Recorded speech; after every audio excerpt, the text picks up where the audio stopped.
예, 여러분, 안녕하세요. 이렇게 뵙게 돼서 너무나 반갑습니다.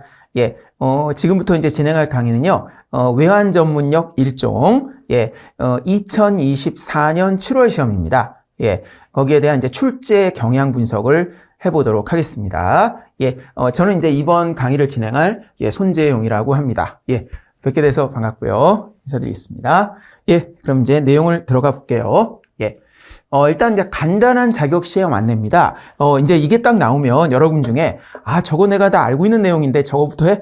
그렇게 생각하실 수 있을 거예요. 그래서 빨리 넘어가겠습니다. 이 부분은. 여러분이 뭘 원하시는지 잘 알아요. 그쵸? 이번 시험에 어떤 문제가 나왔는가? 이런 게 제일 궁금하시잖아요. 네, 그거 금방 할 거니까, 아주 빨리 하겠습니다. 금융연수원에서 하는 시험이고요. 저는 이제 예전에 여기 강의를 많이 했었습니다. 그 다음에, 시험 일정은 1년에 3번 보고 있습니다. 근데 문항수가 100점이긴 한데 100문항이 아니라는 거죠. 80문항입니다. 따라서 이제 어떤 문제는 2점짜리들도 있다. 이런 내용이 되겠고요. 그 다음에 합격 기준입니다. 응시 과목별 정답 비율이 40% 이상이 돼야 되죠.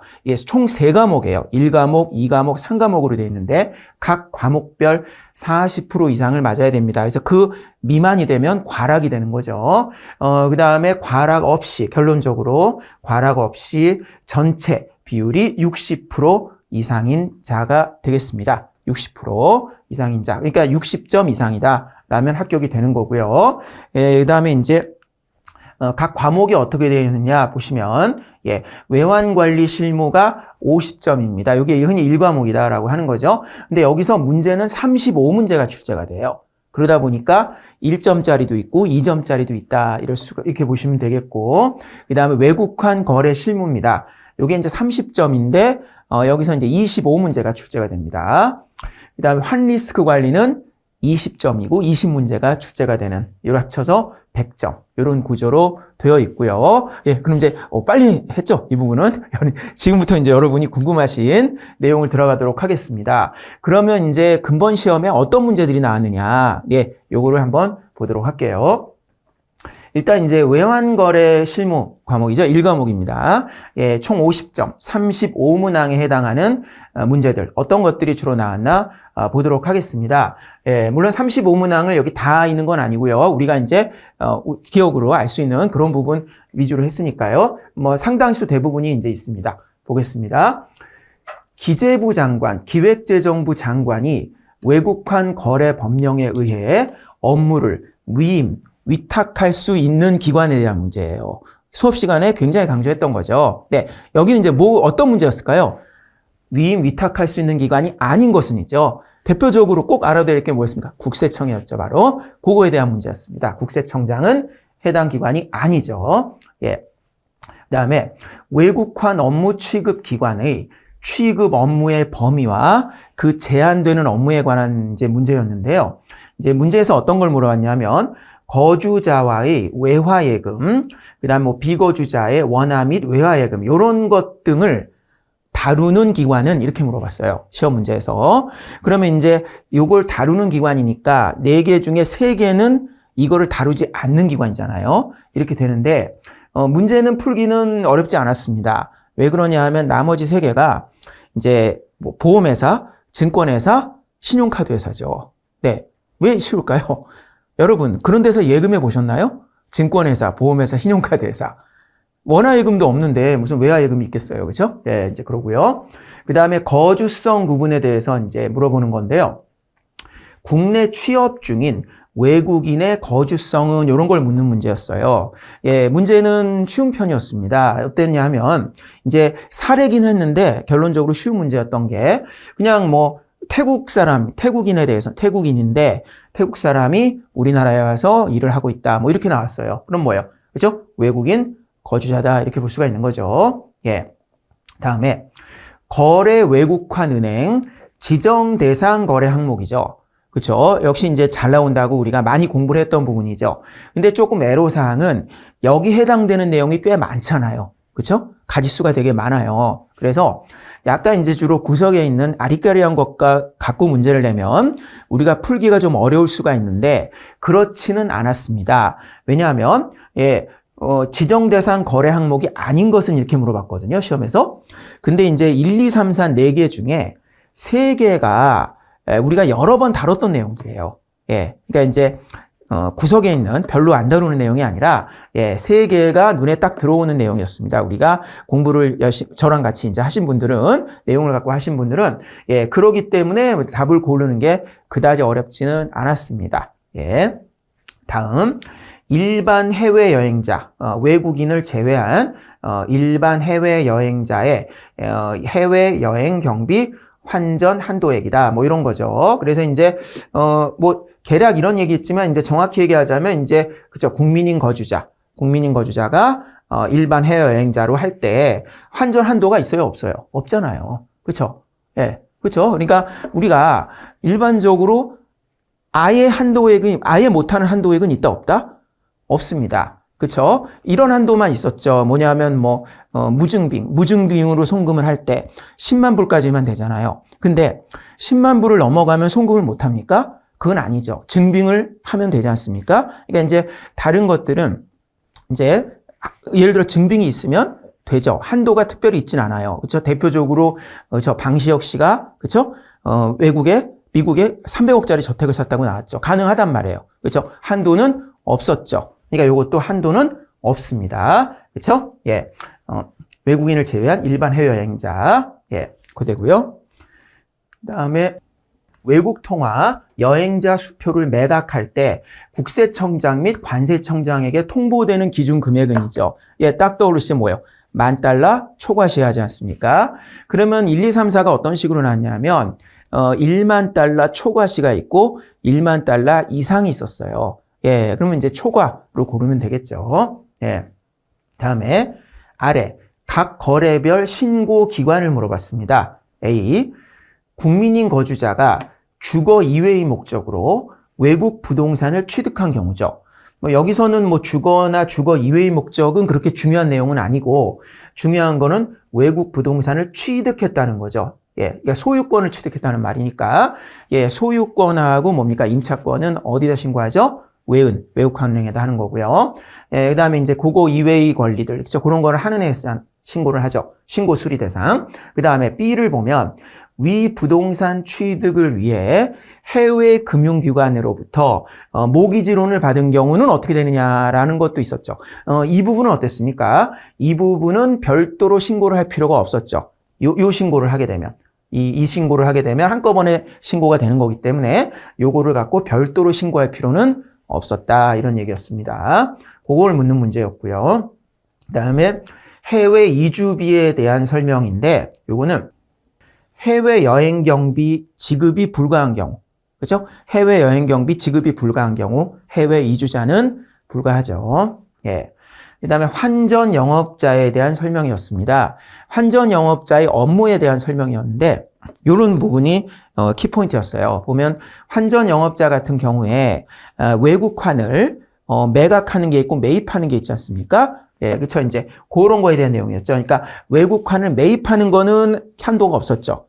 외국환을 매입할 때는. 근데 매각할 때는 어때요? 당연히 규제가 있었죠. 이제 그런 내용을 갖고 물어본 문제였습니다. 그다음에 거주자에게 외국 통화를 매도할 때 유의할 사항에 관한 걸 묻는 게 있었고요. 그다음에 외국 영주권자가 국내 거주 가족 명의의 부동산을 담보로 국내 은행에서 20억 원을 대출을 받는 경우 신고 기관은 뭐냐? 이런 문제였습니다. 이게 이제 케이스 문제처럼 나왔고 이게 맨 앞쪽에 문제가 나왔었기 때문에 이제 많은 분들이 이거 갖고 이제 공부를 이제 적게 하신 분은 좀 당황하실 수도 있었는데 공부를 어느 정도 하신 분들에겐 그렇게 어려운 문제는 아니었습니다. 일단 왜냐하면 여기서 이게 그러면 이제 우리가 이런 문제를 풀 때는 이게 도대체 번지수가 어디에 해당하느냐. 이제 우리가 1과목 같은 경우 굉장히 어려운 게 뭐냐면요. 이 문제가 어디에 해당되는 문제냐라는 걸 먼저 알면은 우리가 이제 그 취지나 이런 거를 가지고 공부를 했기 때문에 풀기가 훨씬 쉬워진다라는 거죠. 이거 같은 경우는 결과적으로 뭡니까? 예, 은행에서 대출을 받는 경우잖아요. 어느 대출? 원화 대출입니다. 그렇죠? 은행에서 원화 대출을 받는 케이스다. 이런 거죠. 예, 이럴 경우 외국 영주권자죠. 근데 이거는 비거주자긴 하지만 여기서 포인트는 뭐다? 그죠? 국민인 비거주자죠. 국민인 비거주자. 그래서 요 경우 국민인 비거주자 같은 경우는 신고 예외 사항이죠. 그거를 묻는 문제였어요. 그래서 이제 이게 뭐 20억 원이냐 10억 원이냐 이제 이게 나오면 이제 그런 거 갖고 묻는 게 아닌가라고 생각하실 수가 있는데 그거는 여기서 상관이 없었죠. 결국은 국민인 비거주자였으니까 요거는 신고 예외 사항이다라는 거고요. 그다음에 상계 처리를 할 때 신고 대상에 관한 문제였어요. 그러니까 여러 1, 2, 3, 4가 나오고 다음 중 상계 처리를 했을 때 신고 대상은 그러니까 이 문제도 그다지 어렵지 않았던 게 왜냐하면 이제 뭐 어디다 신고를 하느냐 그런 거 갖고 물어본 게 아니라 신고 대상은 이런 문제였거든요. 그러면 사지선다 중에 나머지 3개는 신고가 아닌 거였어요. 신고할 내용이 아닌 거였고 하나가 신고 대상이었는데 답을 찾기는 금방 찾을 수가 있었습니다. 제가 이제 이렇게 얘기하는 거는 공부를 어느 정도 이제 한 분들 기준입니다. 당연한 얘기겠죠. 왜 이게 찾기가 쉬웠냐면요. 요거에 대한 답이 그 다국적 기업의 결제센터를 통해서 하는 경우였어요.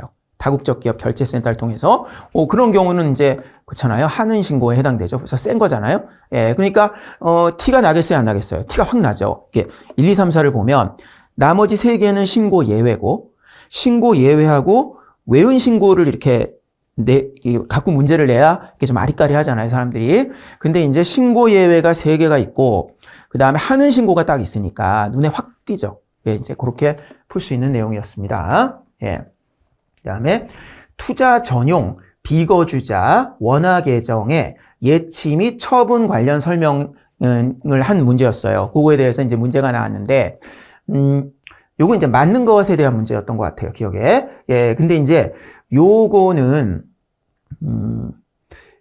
제가 기본서 강의할 때는 요 내용을 설명을 드렸어요. 요 내용을 설명을 드렸고 이제 저희 이제 PDF 파일 있죠? 요약해 놓은 거. 그거는 요 내용까지는 없습니다. 왜냐하면 요게 약간 지엽적인 내용을 갖고 시험에 냈거든요. 하지만 이제 기본서에서는 다뤘어요. 어떤 내용이냐면 여기에 대해서 그 부분이었습니다. 아마 이제 그 보기 중에 어떤 게 있었냐면 생활비로 쓸 수 있는지. 그렇죠.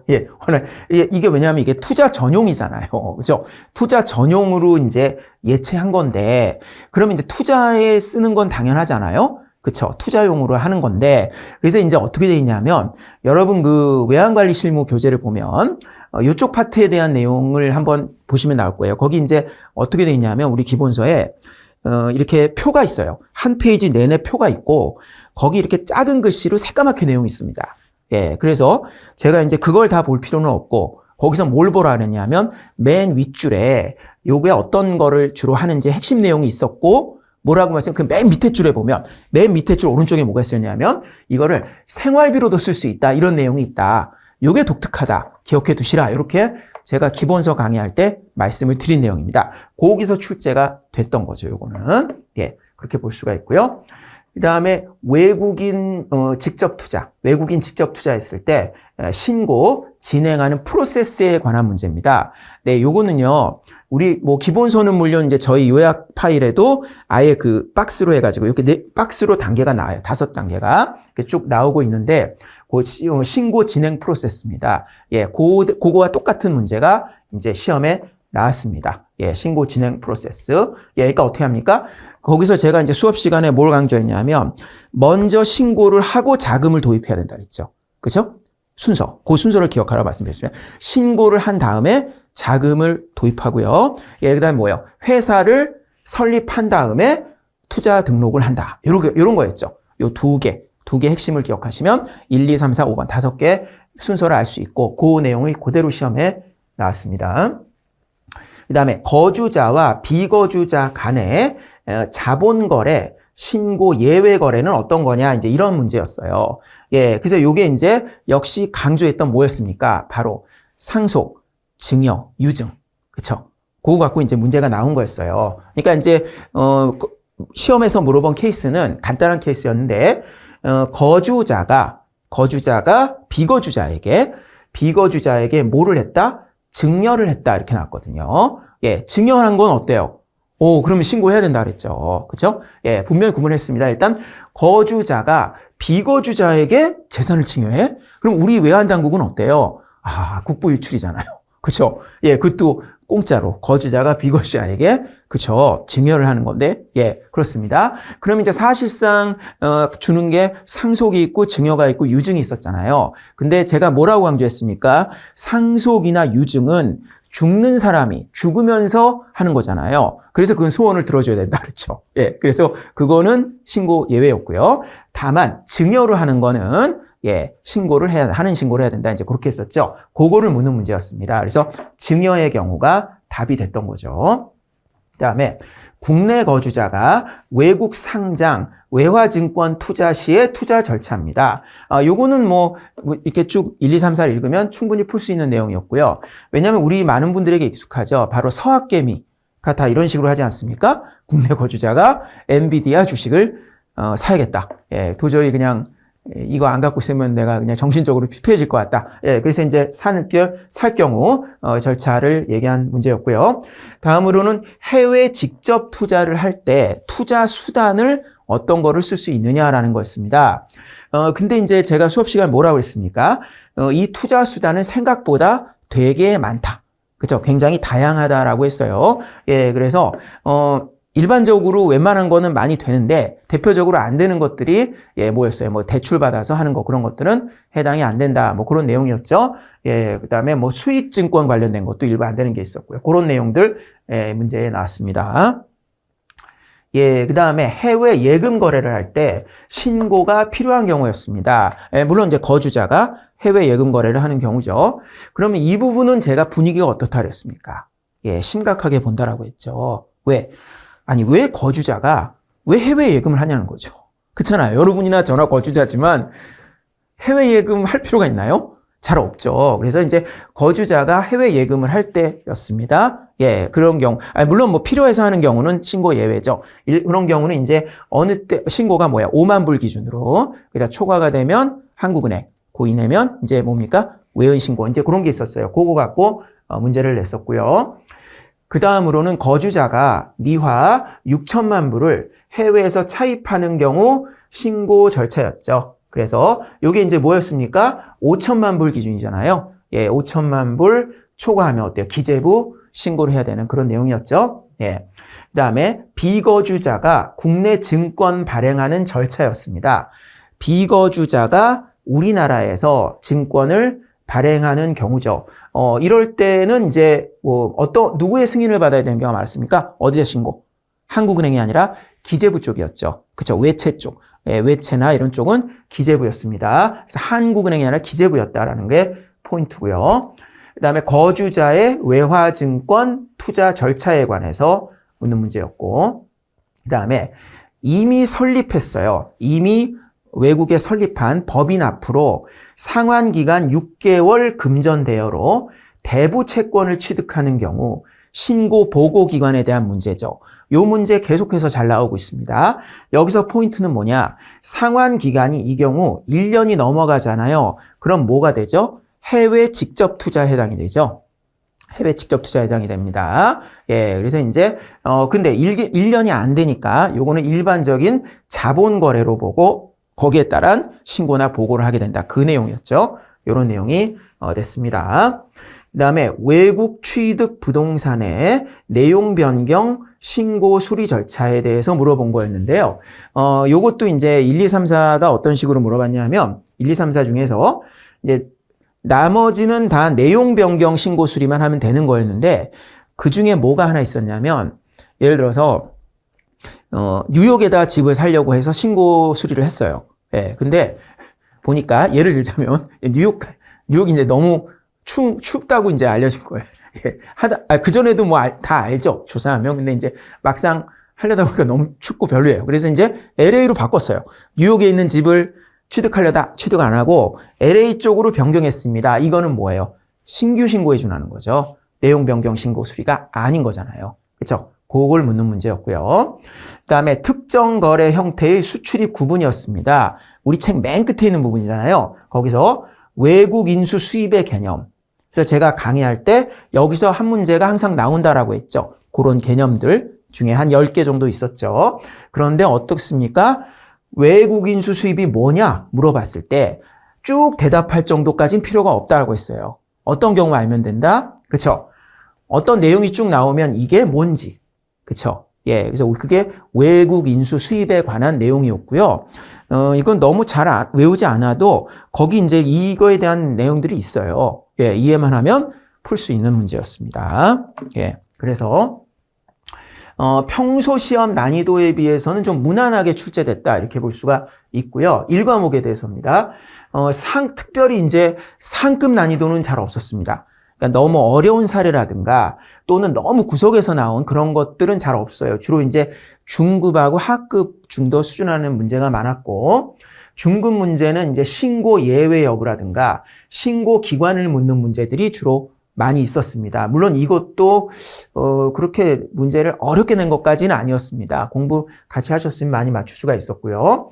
그 다음에 맞는 것을 고르는 문제하고 틀린 것을 고르는 문제가 있죠. 어느 걸 좋아합니까? 우리는 주로 틀린 것을 고르는 게 좀 낫죠, 풀기가. 이제 한 반반 나왔는데, 예, 보통은 맞는 것을 고르는 문제가 더 어렵잖아요. 근데 이제 뭐 그렇지는 않았습니다. 그래서 맞는 것을 고르는 문제들이 좀 간단한 것들이 많이 나와서 특별히 더 난이도가 높지는 않았습니다. 따라서 저희 강의와 문제집으로 학습을 잘 하셨으면 어렵지 않게 맞출 수 있었을 것이다. 이렇게 볼 수가 있고요. 다음으로는 외국환 거래 실무입니다. 2과목이죠. 요거 이제 25문항 30점인데 25문제입니다. 그래서 외화 자금 유동성 관리에 관한 설명이 있었고, 근데 이쪽은 이제 어떤 문제가 많았냐면요. 주로 틀린 것을 묻는 게 많았습니다. 옳지 않은 것은. 이게 많았어요. 근데 이제 원래 그런 경우는 풀기가 좀 쉬운 경우가 많은데, 대신에 1, 2, 3, 4번을 보면, 문항이 좀 길었습니다. 물어보는 게. 길고, 이게 뭐 숫자나 조금 이해가 필요한 부분들이 좀 많이 있었어요. 1, 2, 3, 4 중에. 따라서, 얼핏 봤을 때는 쉬워 보였지만, 실제 이제 1, 2, 3, 4를 풀어보면은 좀 만만치 않은 문제가 꽤 있었다. 이렇게 볼 수가 있어요. 그래서, 다음에 미달환 발생 원인에 대해서, 그다음에 해외 이주자 계정으로 개설 가능한 외화예금 이제 그런 문제였는데 개설이 안 되는 거는 뭐였습니까? 대표적으로 제가 무슨 예를 들었죠? 그죠? 요거는 이제 1과목에도 있는 내용이죠. 바로 뭐예요? 적금이죠. 그렇죠? 그래서 뭐예요? 해외 이주자 계정하고 어때요? 적금이 어울린다? 안 어울린다? 해외 이주자랑 안 어울린다라고 했죠? 이제 그거를 묻는 문제였고요. 외화 수표에 대한 심사 및 매입 시 유의사항. 그다음에 당발 송금 시 국가별 은행 코드. 이건 1, 2, 3, 4에서 각 코드별로 이렇게 나왔어요. 문제가. 그 다음에 당발 송금 업무 처리 시 유의사항입니다. 이런 것들은 이제 주로 맞지 않는 것은 이렇게 물어본 게 많아요. 그 다음에 국제금융시장입니다. 단기와 중장기 자본시장에 대한 설명. 그다음 외환시장의 기능. 이것도 역시 주로 틀린 것은 많았습니다. 옳은 것은 일부 있었고요. 그 다음에 펀드에 대한 거였어요. 개념과 채권형 펀드의 정의에 대한 거였는데 아주 기초적인 내용이 있습니다. 이 문제는. 그 다음에 환가료에 대한 설명이죠. 그러니까 문제가 어떻게 나왔냐면 뭐 내용이 쭉 있고요. 요거는 이제 괄호로 뭐에 대한 이제 이런 식으로 나왔거든요. 그래서 환가료에 대해서 이렇게 알 수 있는 문제였고, 외국환 회계 계정 과목에 대한 설명. 그 다음에 경과 계정과 결제 계정 분류, 기한부 수입 신용장에 대한 설명. 그 다음 외화 휴대 출국 시 외국환 신고, 필증, 발행 교부 대상이 아닌 것은 그래서 이제 우리가 많이 공부했던 것들의 대표적인 이 답 뭡니까? 외국환 신고 필증 필요 없는 경우, 그죠? 일반 해외여행자가 그쵸? 뭐 만불 초과했을 때 그때 이제 세관 신고하는 거잖아요. 네, 이렇게 외국환 신고 필증이 아니고 잘 아는 단골 문제죠. 예. 문제집에 많이 나오는. 그 다음에 외국환 업무 컴플라이언스 관련해서 혐의 거래 보고와 고액 현금 거래 보고에 관한 문제. 그 다음 외국환 거래 검사 및 제재에 보면 과태료 대상이 있고 벌칙 대상을 구분하는 게 나오잖아요. 근데 요거는 이제 뭐 어렵진 않은데 암기는 열심히 했어야 됩니다. 그래서 뭐 몇 억 원 기준으로 나눠지고 그런 것들 있잖아요. 그런 구체적인 숫자를 가지고 문제를 나왔기 때문에 구체적인 숫자를 외웠어야 맞출 수 있는 내용이었다. 이리 볼 수가 있겠습니다. 다음. 그래서 2과목입니다. 총평은 전반적으로 까다롭게 출제되어 지난 시험보다는 난이도가 높아졌고요. 중요 포인트에서 반복적으로 출제되고 있으나 출제 형식에 다소 변화를 주었고요. 출제 내용에 대한 확실한 이해를 요구하는 문제 위주로 구성됐습니다. 단순 암기보다 전체 내용을 이해하는 자세로 시험 준비가 필요할 것으로 보입니다. 예, 다음에 3과목입니다. 환리스크 관리. 20문항 20점입니다. 환율 상승 시 외환 포지션과 환손익을 묻는 문제였습니다. 간단한 케이스였어요.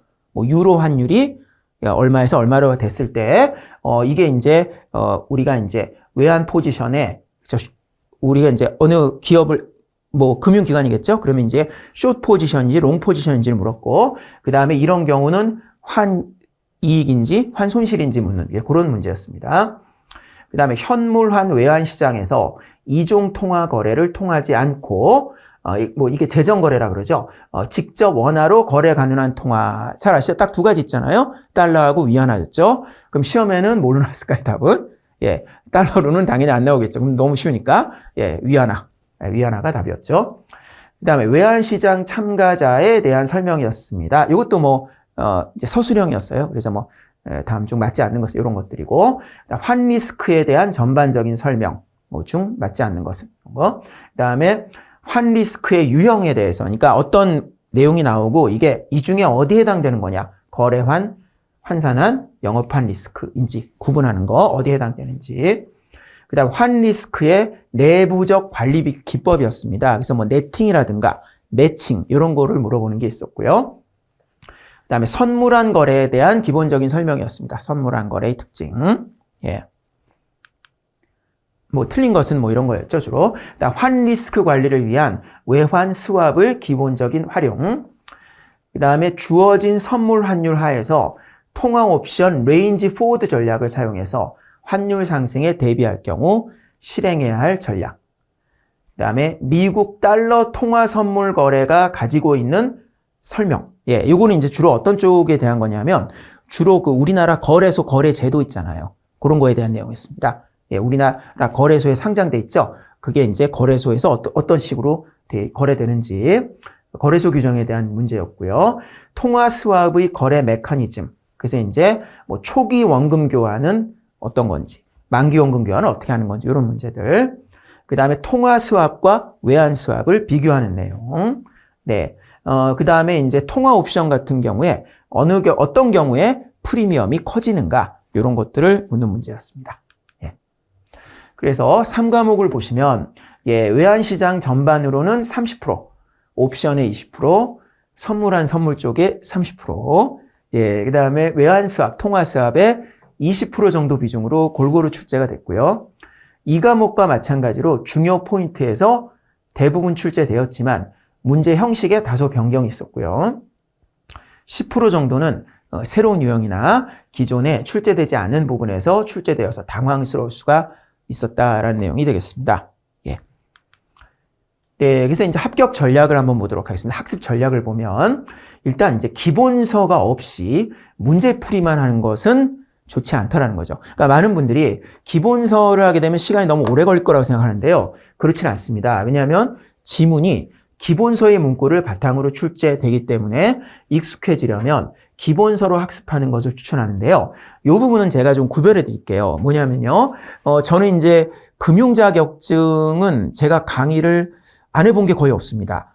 제 기억에 신용 분석사 정도만 제가 안 했고요. 그 외의 것들은 다 강의를 해봤거든요. 근데 제가 어떤 자격증을 강의할 때도요. 예. 기본서를 꼭 보시라 이런 얘기를 제가 안 해요. 예.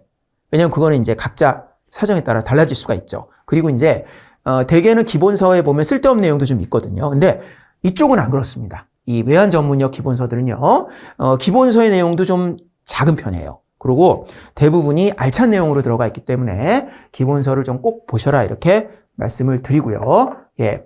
확인해 보셔도 됩니다. 제가 이제 저희 회사 강의 중에 지금 자격증 8개, 9개 정도 계속 강의를 하고 있거든요. 근데 제가 기본서를 꼭 보세요 이렇게 얘기하는 건 이거밖에 없어요. 외환 전문역밖에.